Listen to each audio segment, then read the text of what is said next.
In this video, I will show you how to uninstall and delete apps on your TCL Android TV.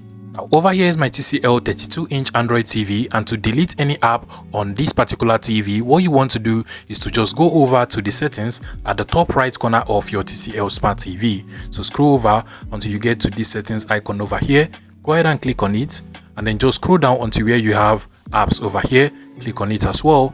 And then scroll down again until you get to see all apps over here, so that you can see all of the apps that are available on your TCL Smart TV, including the system apps. Now to delete and uninstall any of these apps, you want to go ahead and select the particular app you want to delete. In my case, I want to delete this Facebook app over here, so I'll go ahead and click on it, and then just scroll down and then click on uninstall, and then click on OK. And automatically that particular app will be uninstalled and deleted from my TCL Smart TV. If you find this video useful, please make sure you smash the like button and subscribe to this YouTube channel for more interesting tech tips like this one.